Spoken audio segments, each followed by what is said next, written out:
Hi, Ricky. What's up? Can I ask you a question? If you have to. You like music, don't you? Yeah, I like music. What is your favorite band? I like Pink Floyd. You like Pink Floyd? Really? Yeah, Pink Floyd. I'm a big fan. I like them both. Both? Yeah, both. But you know, Ricky, Pink Floyd is the name of a band. There really is no both. Are you sure you're a fan of Pink Floyd? Yeah, I know. It's just that after Roger left, after they made the final cut, and they all kind of hit the wall. How do you... Yeah, I think they just got comfortably numb, from all the success and money. The whole situation became kind of us and them, It did? Yeah, Roger was like, I'm Pink Floyd. And David was like, hello, is there anybody out there? We are Pink Floyd too. And Roger was like, you're just my little helpers.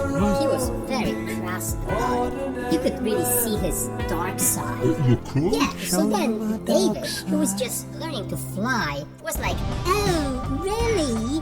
You are Pink Floyd, Raj, huh? And Roger was like, yeah, I wrote all the songs. And David was like, no, you didn't. Sid wrote some too. And David was correct, of course. I mean, Sid did have to pay the piper at the gates of dawn at some point, God rest his soul. But he did write a few songs in the early days, of course. Yes, of course. What was it? Sid. Yeah. So, Roger was like, you, Dave, how dare you talk about Sid? And you know what, Bobby? He was kind of right in this one. David did replace Sid. I mean, Sid was getting caught in the crossfire of childhood and stardom. And yeah, he might have even been threatened by shadows at night and perhaps even exposed to the light. But to Roger, Sid was like a shining diamond. And I don't think he was crazy, despite what you might have heard. Not a crazy diamond. Right. But then David was like, Sid was my friend too, Oh, Sid, I wish you were here to tell Roger off. But Roger was like, Can't have any pudding! And David was How like, can you have any pudding if you don't get me? and David almost came to blows, and David famously shouted to one of his technicians, hey, you! Hand me that black strut. I'm gonna hit that little pinprick over the head with it. And Roger was like, you're calling me a pinprick? Your hands float just like two balloons. And David was like, I'm gonna end it. There'll be no more. And Roger was like, ah! And David was like, yeah, but you may feel a little sick. Yeah. And Roger was like, oh yeah? You want a piece of me? Come on here, dear boy, have a cigar. And David was like, you know where I'm gonna stick that cigar? And Roger was like, you take it back. And David was like, nah, I'm gonna keep talking. And Roger, who was lost for words at that point, famously said, goodbye, blue sky. I'll see you on the dark side of the moon. He did? Yeah, I think what he really meant was at the trial, but that's what he said. I'm telling you, Bob, they all behave like a bunch of animals. Yeah, sad times. It sounds that way. You seem to know. Yeah, but then, on top of everything else, Nick, who at that time seemed to have sustained some kind of brain damage, or perhaps his mind was just obscured by clouds, he was like, I don't bloody care! And he went off to actually have a cigar with a London Philharmonic. Oh. That was a doozy, huh, Bob? Yes. Yeah. They said Nick found some kind of a saucer. Saucer? Right. But no one really knows. Apparently, it was full of secrets. Saucer full of secrets? Yeah, apparently.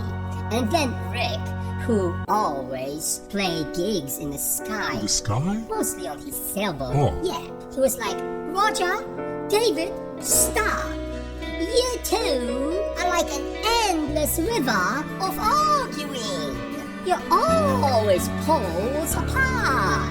I don't want to meddle in your affairs. I'm going away. And then he went off. Oh. On a steel breeze, mind you. On the steel breeze? Yeah, so then David, who was still learning to fly but already had high hopes, was like, people, we don't need Roger to write songs for us.